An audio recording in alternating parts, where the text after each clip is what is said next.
Welcome to Honeybee. Don't forget to like, subscribe, and hit the bell. Real stories of love, lies, and betrayal, where every truth stings. Let's begin. My name is Michael. The night was calm, with nothing but the soft hum of the ceiling fan filling the silence. I sat alone in the living room, scrolling absent-mindedly through my phone, when my gaze shifted toward the small black camera tucked in the corner of the wall near the hallway. I'd almost forgotten about it. A few weeks earlier, the camera had stopped working after a power surge. It wasn't a priority to fix at the time. We had installed it more for safety and reassurance than anything else. Life had been uneventful, or at least, I believed it was. Earlier that evening, out of habit, I had finally reset the system. To my surprise, the little red light blinked back to life. I didn't even mention it to my wife. It wasn't intentional, just one of those things that slip your mind when you're caught up in daily routine. After dinner, she had gone to bedroom earlier than usual, claiming she was tired. That wasn't strange in itself, but something about the way she avoided eye contact when she said goodnight stuck with me.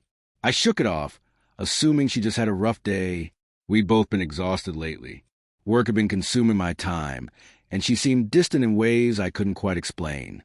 When I finally decided to check the footage out of curiosity, I expected to see nothing more than the usual, maybe her watching TV, or walking into the kitchen for a glass of water.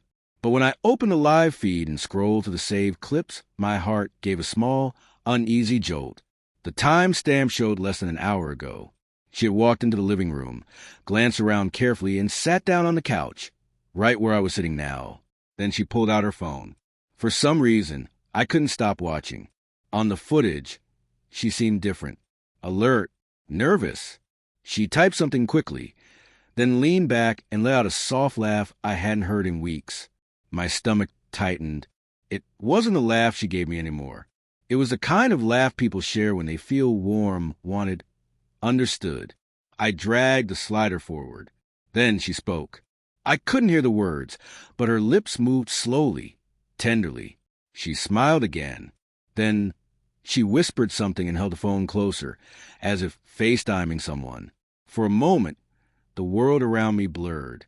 I leaned forward, eyes glued to the screen. Who was she talking to? Why that expression? It wasn't the face of someone tired or stressed. It was the face of someone alive in a way she hadn't been with me lately. I tried to steady my breathing. Maybe it was a friend, maybe a relative. I didn't want to jump to conclusions. But deep inside, a knot formed in my chest, pulling tighter with each second that passed. The footage continued. She looked around again, toward the hallway, toward the kitchen, as if making sure no one was there. Then she laughed again, softer this time. My hands trembled slightly as I adjusted the volume. Static, muffled words. Then a voice. Male, low, warm. He said something that made her tilt her head, blush, and bite her lip, a gesture I hadn't seen from her in a very long time. My heartbeat roared in my ears like a rushing train. I froze. I don't know how long I sat like that, watching, listening, barely breathing. Time blurred into something weightless and cruel. I felt like an intruder in my own life, staring at a version of her that no longer belonged to me. When she finally stood up, she held the phone close to her chest, whispered a goodnight, and walked toward the bedroom. A tear, hers, slipped down her cheek. I wasn't sure if it was guilt or something else.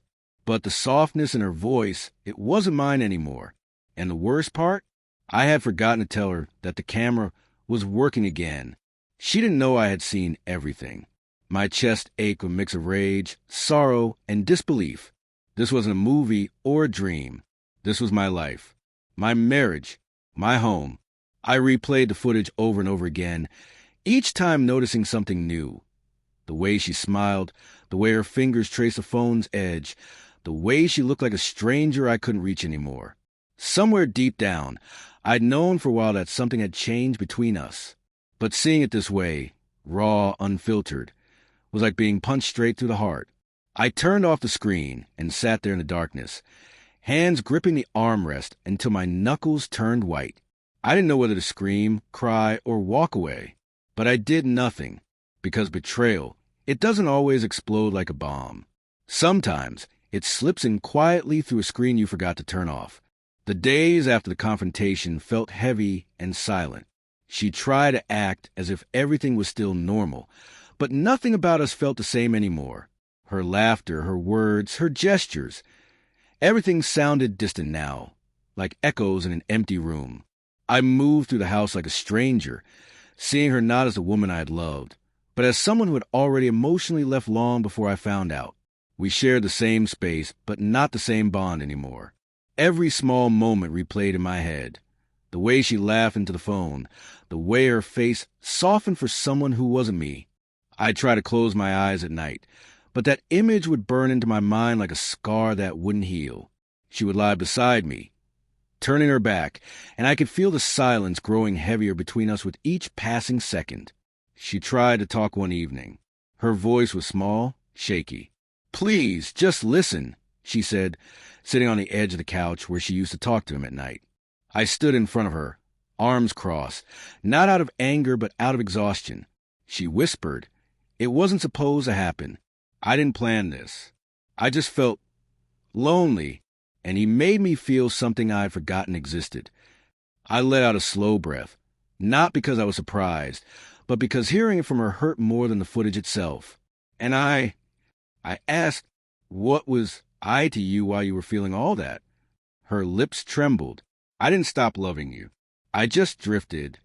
The word drifted hit me like a blade. She made it sound like it was something that just happened, like wind blowing a leaf away, not something she chose. But love doesn't just drift. It dies quietly when you stop fighting for it. I sat down opposite her, my voice calm but cracked. I watched you smile at him. Do you have any idea how it feels to watch the person you love give what's yours to someone else? Tears slid down her cheeks, but I didn't reach out to wipe them. Not this time. I didn't mean to hurt you, she whispered. But you did, I said softly. You didn't have to mean it. It happened anyway. The silence that followed was louder than any shouting could have been. It was the kind of silence that tells you something is ending. She cried quietly, covering her face with her hands, and for the first time, I didn't feel the urge to comfort her. Something inside me had cracked beyond repair. In the following days, she begged for time. She promised to fix it, to cut him off, to rebuild what we had lost. But I had already watched too much. Once you see the way someone looks at another person, the way they once looked at you, a part of you dies. It doesn't matter how many apologies are offered. It's never the same again. I tried to remember the good times, our late-night walks, the way we used to hold hands, the way we built our dreams together.